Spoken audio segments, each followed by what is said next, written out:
7736 to learn more or visit trimfireradio.com. Hey, Cudahy to all my friends and relatives in four directions. This is Robert Pilot of Native Roots Radio presents I'm Awake. I'm here to ask you for your support. Finding honest Native-centered news is not easy. But with your support, we're able to provide accurate information about Standing Rock, Line 3, treaty missions, and COVID-19 in our Native communities. Please visit Native Roots Radio Network on Patreon and donate if you can. That's Native Roots Radio Network on Patreon. Pinigigi, and thank you for your support. The city of Minneapolis is now on Native Roots Radio with Minneapolis AIR. AIR stands for American Indian Relations.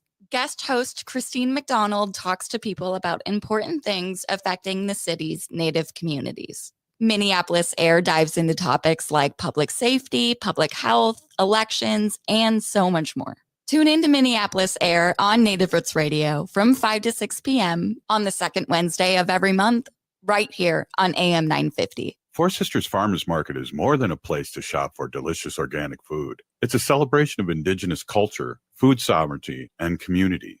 Now in its 11th season, the market offers healthy, affordable, culturally appropriate local foods every Thursday from 11 to 3. Located on the American Indian Cultural Corridor off Franklin Avenue, Four Sisters Farmers Market is a project of NACD. Every Thursday now through October, discover more about Four Sisters Farmers Market by visiting nacd.org. Hey, this is Robert Pilot. The Minnesota State Fair is more than food on a stick.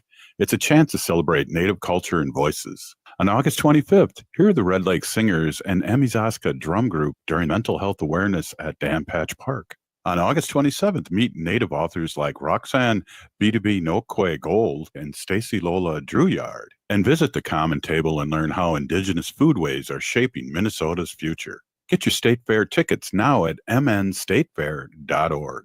On view at Minneapolis Institute of Art, artist Mary Sully was a visionary ahead of her time. Born on Standing Rock Reservation, she worked in near obscurity between the 1920s and 1940s, creating intricate, vividly colored drawings that blend Dakota heritage with modern life. Now on display at the Minneapolis Institute of Art, experience the first solo exhibition featuring Mary Sully's work only at MIA until September 21st, and always free to visit. Learn more at artsmia.org. With your AM 950 weather, I'm Brett Johnson. Look for partly cloudy skies tonight with a low around 60, Thursday sunny with a high near 76, and Friday sunny with a high around 75. State Fair savings are here at Chanhassen Dinner Theaters. Save $25 on tickets to select performances of Grease, White Christmas, and Guys and Dolls. Tickets and details at chanhassendt.com/fair25.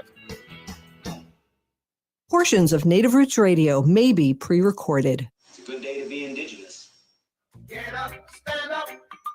They are going to become more brutal. Couldn't cut, any cut again. Because all the hippies were trying to be Indians anyway. They're going to become more repressive because it's a matter of dollars and their illusionary concepts of power. Hey, Victor. We must live in balance with the earth. And also with recent happenings at Wounded Knee. I am awake. Welcome to Native Roots Radio presents I'm Awake, and I'm your host, Wakanja Hade. Hey, Cudahy to all my friends and relatives in four directions. You are listening to Native Roots Radio presents I'm Awake, and I'm your host, Robert Pilot. Hey, we discuss local, national, Native news and events, and as you know, Native issues are human issues, and human issues are Native issues. Hey, today we got Dr. Stately coming in a little bit here. Also, our friend from Emerge Wisconsin, CEO Arvina Martin. And we're going to be talking about what's happening and what happened today here in Minneapolis and the ramifications and things like that. Of course, our thoughts are definitely with what's happened here in Minneapolis, and it's just a mixed bag here for us here at Native Roots Radio. It's so sad to see this happen again and again and again. And, somebody that has maybe some mental illness happening, end up with guns and, of course, killing people, innocent people, and then killing themselves. So we're really sad here. It's been a really gray day here at Native Roots Radio. Prayers up. I just am totally disgusted. We talk about. I liked what Fry had to say today when he said that. Our thoughts and prayers. Well, these kids and parents and workers and teachers were praying. So that kind of shoots that. We need to be vigilant. We need to have our politicians do something about this, and we also need us to work with our youth and the young people out there today that seem so hurt and just hurt. What can we do? It's just really, really sad, and I don't know. It's just been a gray cloud today here at the pilot home. We have our grandchildren today, and Wendy's been watching them, and it's just been an emotional day. When are these going to stop? When are people going to stop killing other people senselessly?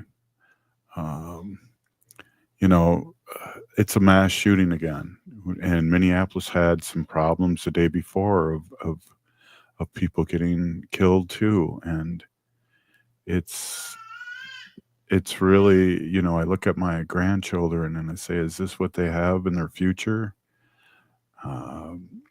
Not being safe. As being a former high school teacher, we had drills for this. This school and this church and school had reinforced their safety, and yet somebody was able to shoot through a window, get through a window, and kill innocent people. I just am beside myself here, and watching this unfold, watching the numbers come in this morning, watching people from our local news breaking down and crying because of the senseless killings. And they're crying because they know people in the community, and this is a community that's kind of by Richfield, still in Minneapolis. It's not in the deep heart of Minneapolis, but it is in Minneapolis. And next thing we're going to have here is Trump bringing in the military and bringing in the National Guard because we're unsafe here in Minnesota, and we're a blue state. So it's crazy. It's crazy. It's crazy. Allison just asked a question here that has a little bit, not too much to do with what I'm talking about, but I'm going to try and answer that. She wanted to know, do we know if the Cedar has a special meeting when it comes to the jingle dress at the Fine Arts building? And Cedar for Ho-Chunk especially, and we sell a t-shirt out there, not to get all commercial on everybody, but at the state fair, and we sell a t-shirt with the 4 medicines, and cedar is one of the medicines. So that's one of our medicines, along with sage, sweetgrass, and tobacco. So I hope that answers your question about that. Again, just really, really sad today. What can we do? What can we do? We can talk to our young ones and hold our young ones and hope that they aren't affected in either way. I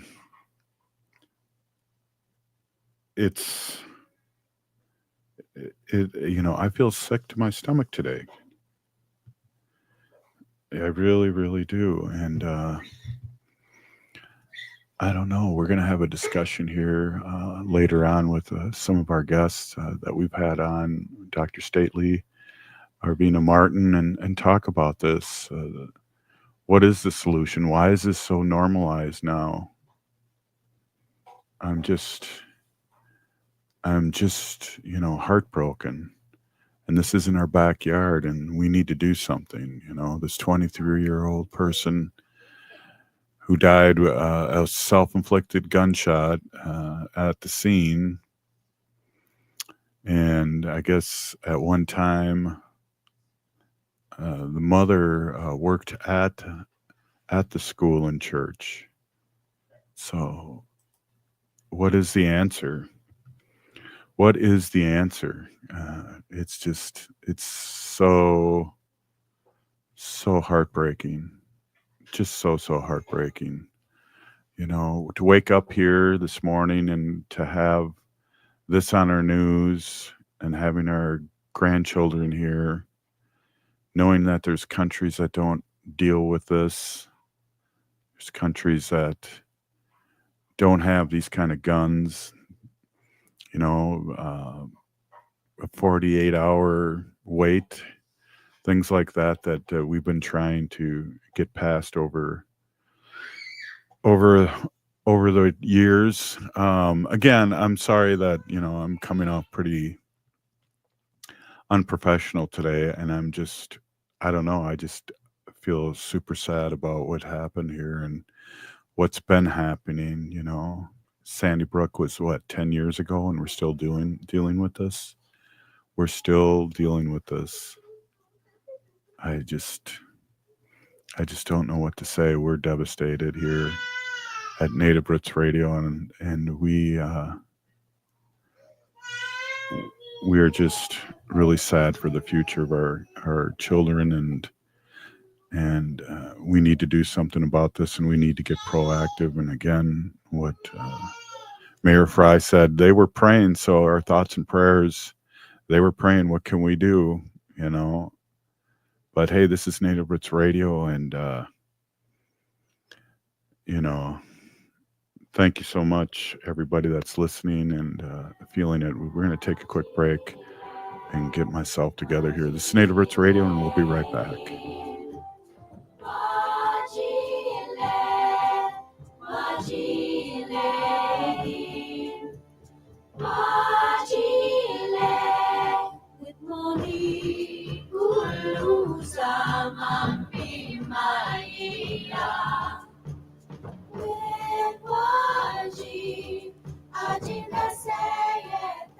On view at Minneapolis Institute of Art, artist Mary Sully was a visionary ahead of her time. Born on Standing Rock Reservation, she worked in near obscurity between the 1920s and 1940s, creating intricate, vividly colored drawings that blend Dakota heritage with modern life. Now on display at the Minneapolis Institute of Art, experience the first solo exhibition featuring Mary Sully's work, only at MIA until September 21st, and always free to visit. Learn more at artsmia.org. The city of Minneapolis is now on Native Roots Radio with Minneapolis AIR. AIR stands for American Indian Relations.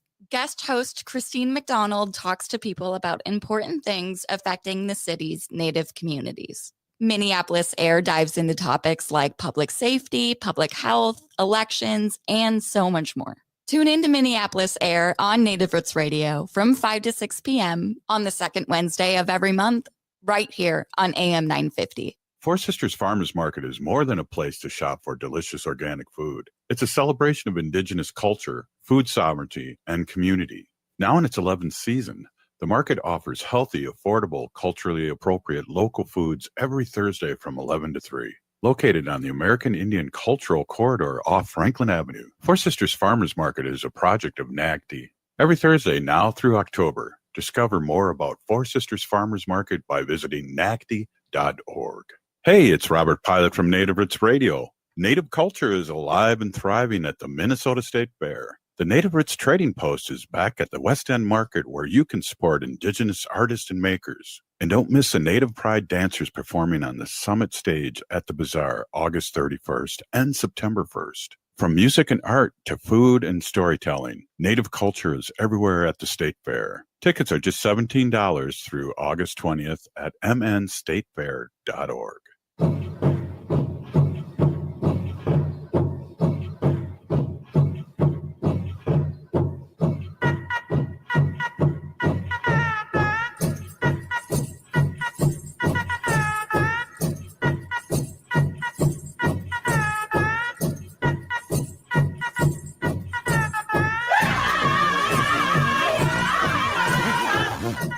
Welcome back to Native Roots Radio Presents I'm Awake, and this is Robert Pilot.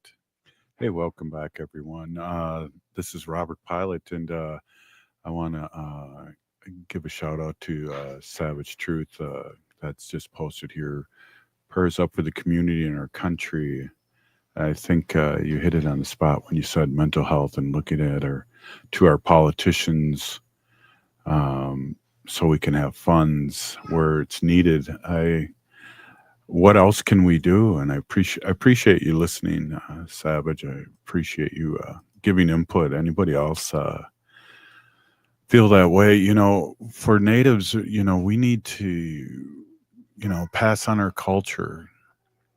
You know, for our kids, we need to teach Native language and songs and ceremonies. We need to have our kids involved in powwows and seasonal ceremonies and cultural events. And we need helping them to feel prideful of being Native in a society that really often erases or stereotypes Native people. So that's what we try to do, at least in our culture. And I think, you know, mental illness is a thing that really is out there. And then the easy way to get guns, it's just, I don't know, it's just really hard to, I just feel so bad. And, you know, we need to support education. You know, we need to encourage our children to do well while they're in school. And we as Natives also need to be teaching them to question narratives that leave out Native history. And that's what we try to do. Everybody at one time was, you know, whether it was 1,000 years ago or 500 years ago, everybody, whether you were Italian or Irish, English, we're part of a tribe. We're a community where they touched the ground with their feet, you know, and their bare feet, and they looked up to, you know, Father Sky and Mother Earth. We all have been there. We've all been colonized. And I'm sad that this was happened at a Catholic school, and I'm really sad that it happened to children. And being a former teacher, again, I said this earlier, we normalized these, you know, it was like when I was a kid, we normalized duck and cover because I guess we wanted to be under our desks when the nuclear bomb hit. I'm not sure if that would have helped, but we had drills 3 times a year where we closed the doors, locked the doors, turned the lights off. Those drills in themselves are kind of traumatic when you think about that. I just, again, I really am just really sad here about what's going on. And I think I sent Arvina the wrong link here to come on. I'm going to try and send her that again. But I just really am sad for this country. I'm just, prayers up to everybody out there. Yeah, it's a very sad day today. You know, and if you haven't heard, and what's happened is there was a shooting at a Catholic church today, and it was right in the beginning of the day where they have their prayer and start their way out in a good way. And I'm just totally sad. And I want to bring Dr. Stately on here to talk me down a little bit. But this is a traumatic time here in Minnesota. And thank you, Dr. Stately, Native American Community Clinic here, CEO. And I've just been talking about how sad I am about today and what the community here in Minneapolis and Minnesota are going through. And, everywhere from the people that work at the hospitals by a second day of mass shootings here in Minnesota to the family with hurt ones and ones that have passed on. Thanks again for coming on. Yeah, thank you so much. I appreciate the invitation to be here today. It is, it was a shocking bit of news this morning to hear that happening. It isn't actually too far away from the clinic where we operate from, and I think I was just talking with some of my staff about this earlier, and a couple other people about how we've had our share of violence in the community. Within the last 3, 4, 5 months, it's just been kind of a heavy amount of gun violence. It's just sad. It's it was shocking to me to I was in the middle of a meeting, and I could hear, I was kind of paying attention because it was one of those meetings where you're in multiple, there's 20 people in the meeting, some in the meeting listening to the conversation, but then I also have the radio on because I listen to NPR every single morning when I wake up and kind of start my day, and I can hear the news report, the breaking news reports that were coming through at NPR this morning, and I was just like, oh my god. It was just shocking. I think the heartbreaking and shocking thing is, of course, all of it is heartbreaking and shocking, but it's just the fact that 2 children were killed, and several more were injured, seriously injured. I think I haven't even looked recently to see if anybody else has passed away, but multiple gunshots or multiple gunshot victims that happened in a school that was attached to a church, and just as the scale of it is just heartbreaking and maddening, infuriating. It's like, what is going on in our society where that's still something that we're struggling with. How has this become so normalized? Sandy Brook was 10 years ago. Columbine, I don't even know. Is that 25 years ago or 20 years ago? My goodness. Yeah, about 2 decades ago, a little over 2 decades ago, I think. I remember when Sandy Hook happened, my sons were small. I think they were probably maybe 7 years old, 8 years old, perhaps 7 or 8 years old, something like that. And I remember I rushed to school. I got my car and I drove to my school, my children's school, just because I was so disturbed by that experience. I went and I got them, and when I went to make sure that they were okay, because I just also in the last, I feel like in the last decade or so, what we've been seeing is just people mirroring, and we see these things happen in clusters. One thing happens and another thing happens. It's in mental health work, we talk about suicides and homicides and those kinds of things happening in clusters. It emboldens or encourages people to do similar things, similar behaviors. And I just remember when that happened, as a parent, just feeling I just felt my heart drop and my stomach I felt got in my car and I drove over to my kids to school and I took them out of school and I just held them. Cause I just like,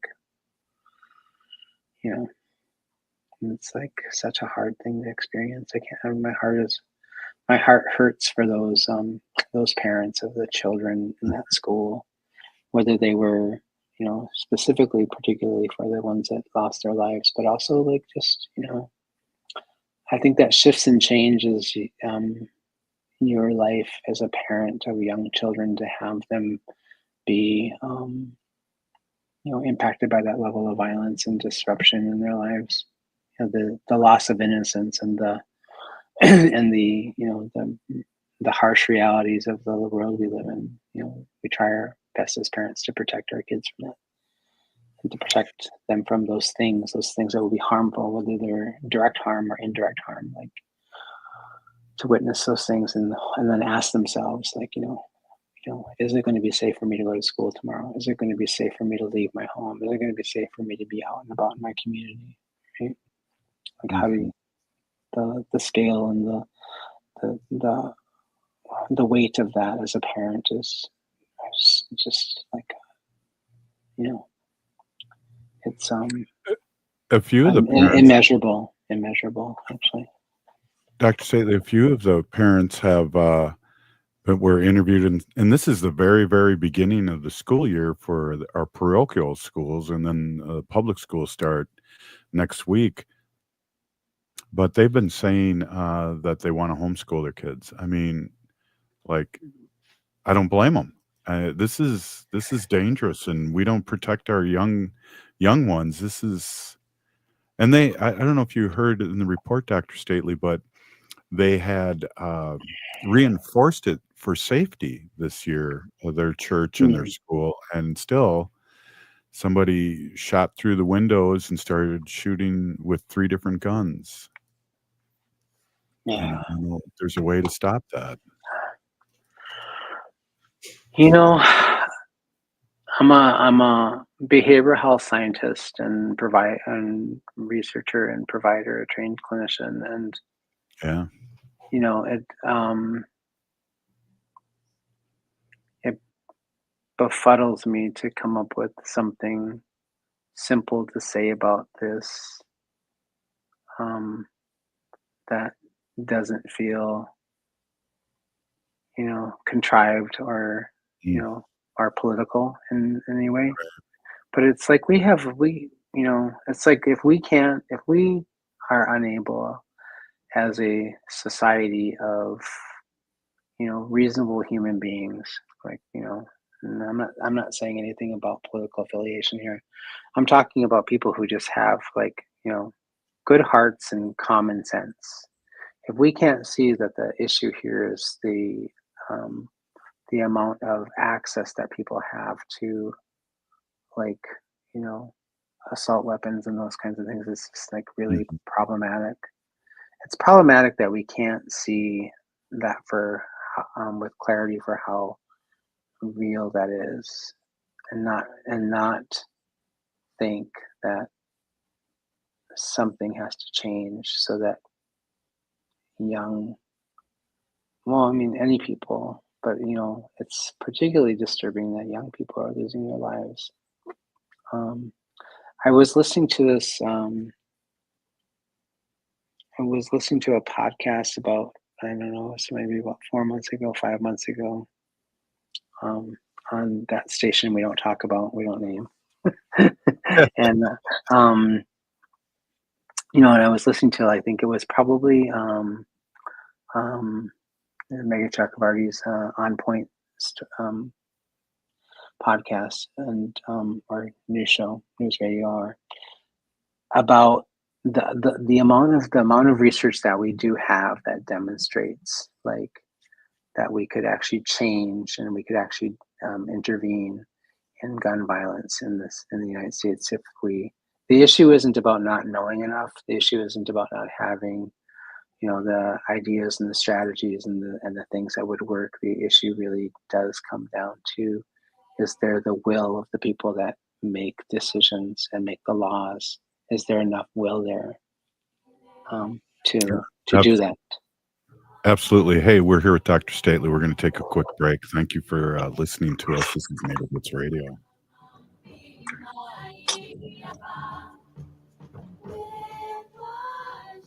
Hey, it's Robert Pilot from Native Roots Radio. Native culture is alive and thriving at the Minnesota State Fair. The Native Roots Trading Post is back at the West End Market where you can support Indigenous artists and makers. And don't miss the Native Pride dancers performing on the Summit stage at the Bazaar August 31st and September 1st. From music and art to food and storytelling, Native culture is everywhere at the State Fair. Tickets are just $17 through August 20th at mnstatefair.org.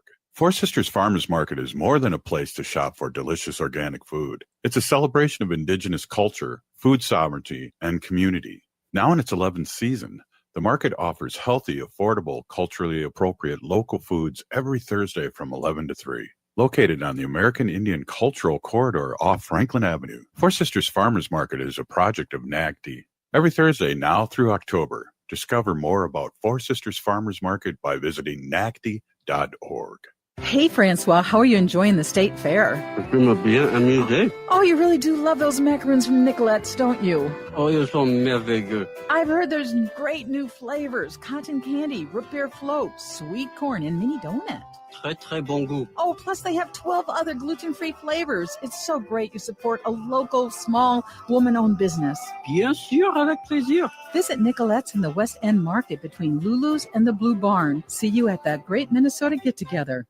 When was the last time you had your roof inspected for extreme weather and hail damage? This is Chad, owner of AM 950, to talk about the exterior construction company I trust, Snap Construction. If you've noticed new roofing projects in your neighborhood, your home was likely hit by hail last summer and experienced damage. Snap Construction is helping homeowners like you, and they're the roofing specialists I trust. They are the most well-reviewed contractor in the Twin Cities and have a ton of positive customer reviews from homeowners just like you.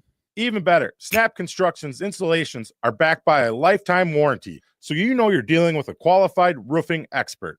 You want to work with a company that will be here for a long time after the work is done. Snap Construction has handled thousands of claims and will help you through the process. Do yourself a favor and get a free roofing inspection so you have the facts and peace of mind you deserve. Call Snap Construction today at 612-333-SNAP. That's 612-333-SNAP. Or visit snapconstruction.com. Turn to Auto Technical with your vehicle donation. We have families waiting for a car. You know, over 85% of unemployed are successful in finding and keeping a job if they have dependable transportation. A car plus a job equals a life changed. 612-919-5526. We have families waiting for a car. 919-5526. Or autotech.org.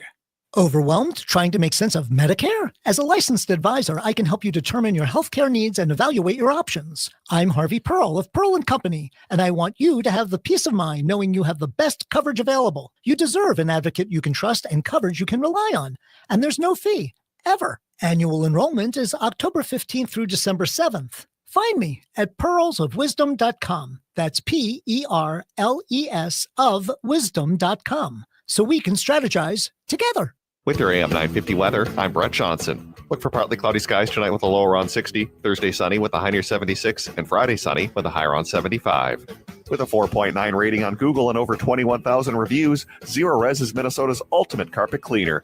Right now, they have their Labor Day sale where you can get 3 rooms Zero Resified for $119 plus $75 off your air duct cleaning. Schedule your appointment at ZeroResMinnesota.com or call 952-ZeroRes.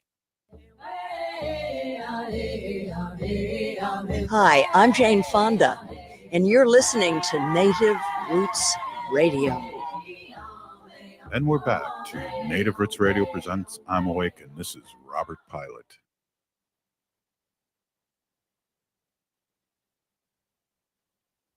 Of Arvina Martin on here, CEO of Emerge Wisconsin, to talk about what's happened and what's happening, and is this a political issue, and is this just a moral issue? And I know the Second Amendment was started when there was, muskets, so Dr. Staley, I know you're on a tight schedule. I can bring Arvina on anytime. She's in the bullpen too. So if you want to just give us a last little, you're really hitting on something at the end of that segment, and I appreciate you coming on. And we have Arvina Martin on too. Sure. I mean, yeah, I want to give her space too. I think the only thing I would say is like, what I was saying earlier was like, we have the evidence and the research and the knowledge and the understanding of having of being able to create a response to tragedies like these, and also how to prevent them. Like we've had some of this information for a while. There's been a lot of quite remarkable research that's been done in gun violence and how to mitigate gun violence at the mass scale that's happening. And so it's not that we don't understand and we don't have knowledge and some clear pathway to that. I think it really is about the collective political will on all sides of the aisle, right? To be able to respond to this. There's like, we're one of the only sort of like, quote unquote, wealthiest, most advanced nations in the world that have the scale of this kind of issue, right? And it's not to say that other countries don't have those challenges. They don't have it on the scale and the level that America does, that the United States does. And a lot of it has to do with just the lack of political will to kind of just solve the problem. And I think that the challenge for me is always like, I have a really strong feeling about this because I'm a parent of young children, right? And who only recently turned 18, and just over the last 10, 12 years or 14 years of their lives, I was always concerned about like, what would happen if they, were in a situation like that. I remember them being like 10 years old and having to do right after Sandy Hook, having to do, or 8 years old, having to do practice runs for like how do you stay safe, those things. It's like they're 8 years old, they should not be doing this. I think the thing that is challenging is like, you asked if it was a moral issue or a political issue. I don't know how you actually separate those two things, right? They are linked, in my opinion. They're connected to each other. And anybody who values human life and anybody that values the psychological and emotional and spiritual well-being of children, young people, like the ones that are harmed in families, like how you would not think that that's a higher priority than protecting, gun rights. The amendment you talk about was created when we had muskets that couldn't do the level of damage that happens now. Like, we are advanced human beings, we are advanced in technology, we're advanced in so many other things, but we're relying on a law that was created like in the dark ages, so to speak, right? We can handle this differently and do different things. We can modernize our ways of imagining these things, and we have to, because hurt people hurt other people, right? And we continue to do that, and we have ways of managing that differently. And I just think it takes, courageous, outspoken people to do that. And unfortunately, we don't have a lot of those people in Congress right now. Yeah, definitely. It's very sad. Hey, Dr. Staley, I want to introduce you to Arvina Martin, and she's executive director of Emerge Wisconsin, and she's also we call city council here in Minnesota. In Wisconsin, they call it the Green Bay Pack. No, they call the best football team ever of all time. Okay. And thank goodness we're on like 30 stations in Wisconsin, so Arvina and I can't have an argument about that. I just have to say, okay. But yeah, she's a former first Native American city council member in Madison, Wisconsin, and we have her on weekly like we do you, and I'm really glad that you both could come on. And if you want to stay on and chime in, Arvina has a lot of great things to say. And I know you were just in Minnesota, Arvina. I was, and you'll have to forgive me. I am not super up on what happened. I was in Minneapolis for the DNC meeting. And I was running late because I had a work call that I had to take care of before I went in, and everything was done. I was really confused. And a colleague told me that about what happened, and that they shut down the rest of our session, that we ended early, out of respect for everybody who's being affected by this. And school shoot, I am also a parent. My daughter is in high school, and for it always hits differently. And I was not able to listen to any news or anything because I had to focus on driving, and just got home like at the commercial break. But it's what the first shooting, I have it on the tip of my tongue, in Colorado. Columbine, yes. The Columbine shooting happened when I was a freshman in college. So I never had to deal with any of those fears growing up or going to school. And I remember it was like the last day before the holidays of my daughter's preschool. And that was the day that Sandy Hook happened. And we were supposed to go in, and they were going to sing songs and like decorate cookies and everything with us. And I was absolutely shattered inside.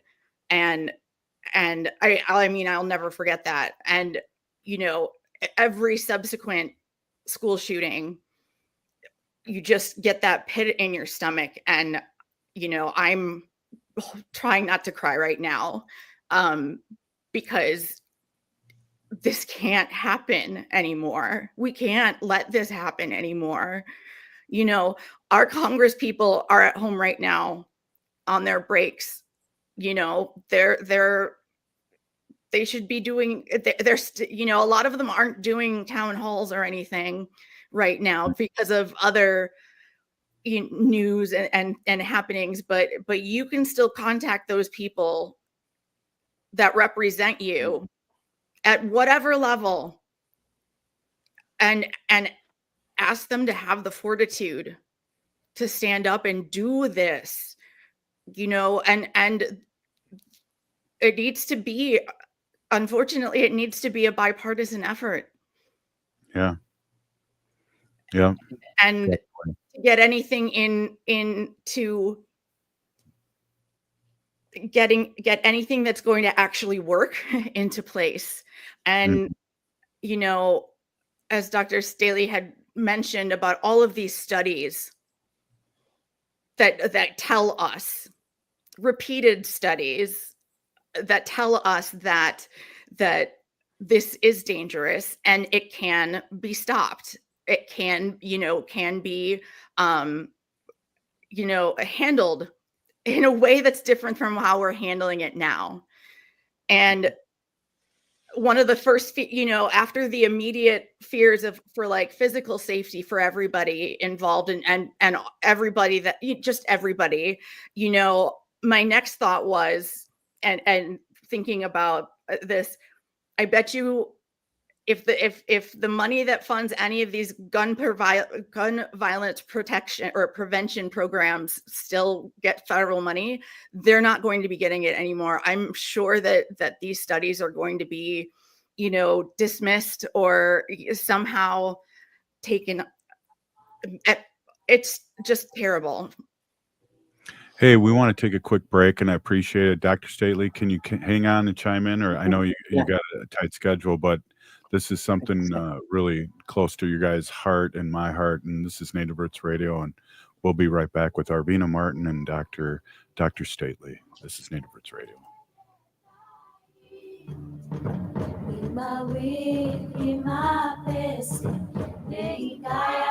The city of Minneapolis is now on Native Roots Radio with Minneapolis AIR. AIR stands for American Indian Relations.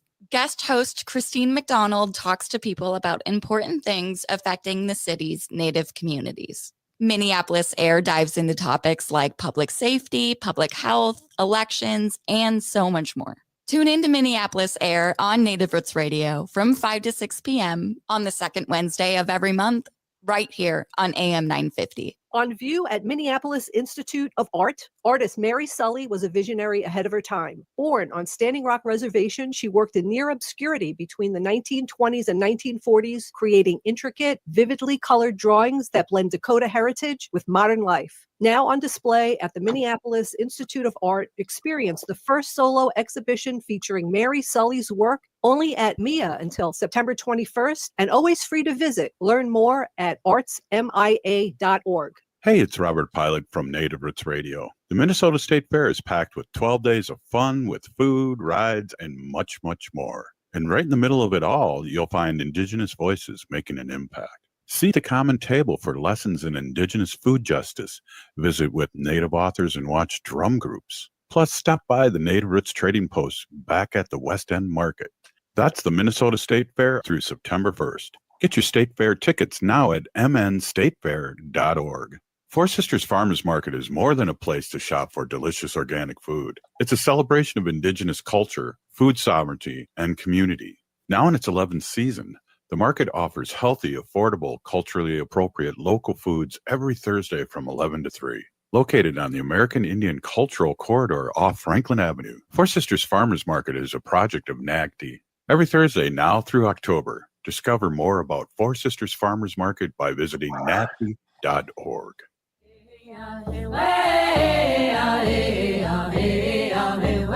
Hi, this is Governor Walz. Thank you for listening to Native Roots Radio. And we're back to Native Roots Radio presents I'm Awake, and this is Robert Pilot.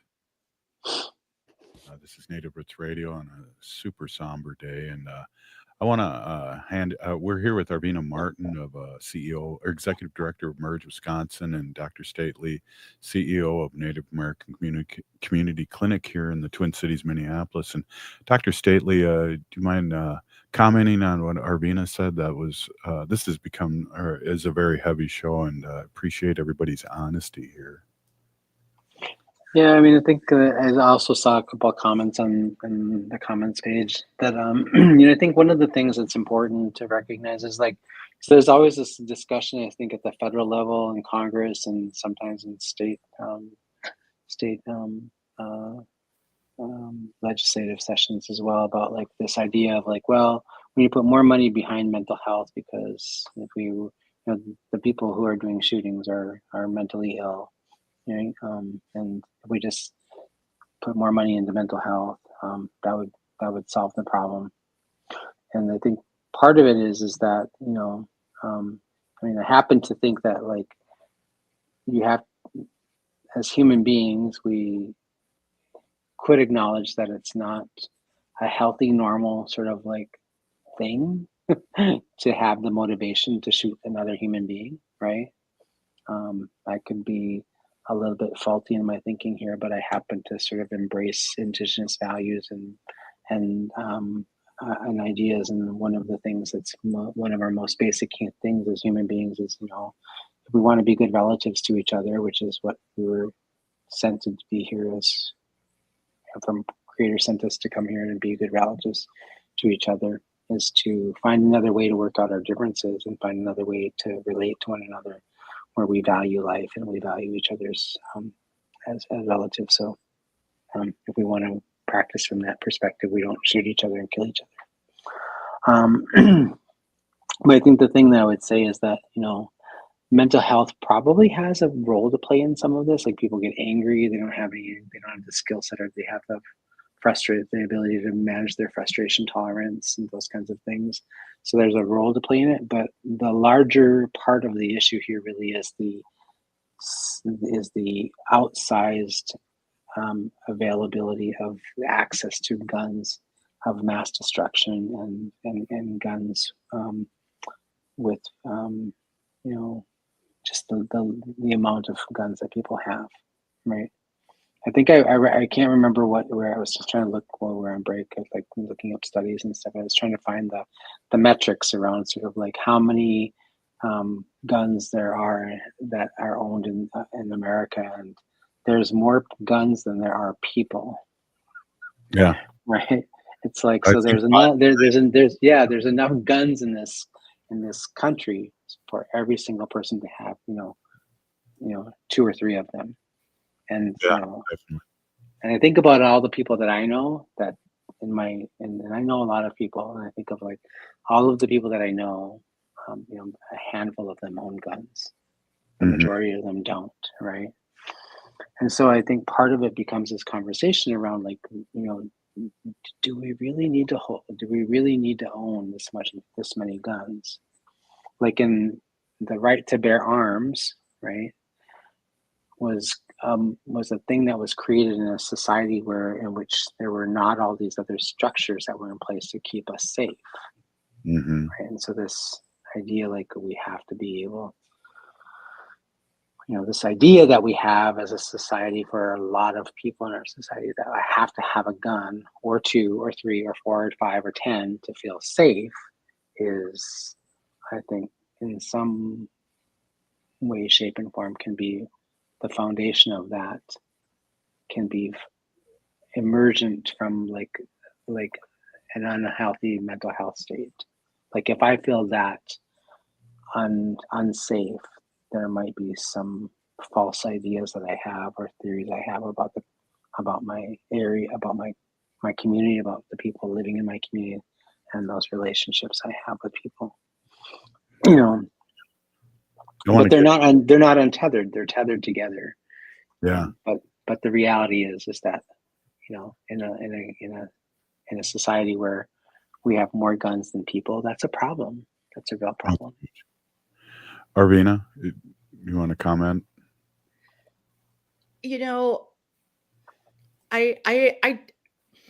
I'm sorry. I'm so just overwhelmed with emotions that it's surprisingly hard to articulate anything clearly at the moment, which is not great radio, unfortunately. But I think for a problem this big, I mean, you asked earlier, is this a moral or a political issue? And it's both and all kind of, it's economic. It's, there's so many layers to this that we can't just even take we'll fix one thing and that'll help, and that'll fix it all. We've got to improve mental health services to everybody. I firmly believe that everybody should be in therapy, just because, and especially now when things are so scary and we have events happening like this way too often. Being able to talk to somebody is so helpful, and they're able to, reflect what you're telling them back to you in a way that it's so much easier to process everything, and feel like you have some sort of control over those emotions. So, we need to expand mental health access to basically everybody. We also need to figure out ways how to, reduce access of firearms to folks that should not be having firearms, and and making I don't know, making it somehow easier to store guns safely. I mean, it's got to come that maybe not so much that one, but like there's got to be we've got to look at this from every possible side, and we have so much of the evidence and the reports there. And we need to look at it again and make decisions. And start. I mean, even if it's just chipping away, we've got to make some progress. Yeah. We got a minute left, and I'd love Dr. Stately if you just want to close out, and then I'll hand it over to you, Arvina. Yeah, I was going to say that I think those are all really great comments and ideas. I think one of the things I would encourage all of your listeners to think about is if this is an issue that means something to you, I can't imagine it doesn't mean something to every single person that's listening. You either have children or you were a child at one point in time, or you might have nieces and nephews, right? So it kind of is relevant to everybody. Like go online and look for, just ask the question on ChatGPT and Google, and it'll pull up a lot of, how do we stop gun violence? And sandyhook.org, I think sandyhook.org is a website that has a list of all kinds of recommendations that we can take as individuals and as groups and as societies to sort of address this issue. Some really great recommendations. I think it's important, like in this situation you're feeling, Arvina, I'm feeling the same way. Sometimes I just feel like so disempowered, right? It's like, oh my God, this feels so huge and so big. How do we address it? But there's good evidence out there that gives us some ideas on how to do this. And if it means something to you, start reading up and boning up on those recommendations, and talk to your legislators and talk to the people in your communities and other people that feel the same way you do and want to do something. I think that's really where it starts. And just don't give up. Don't give up ever. I appreciate you both coming on such a somber day and on the days that you normally aren't on the show. And thank you so much. And we'll be talking really soon. This has been Native Roots Radio. I'm Awake, and we've been with Dr. Stately and Arvina Martin. We'll see you tomorrow. On view at Minneapolis Institute of Art, artists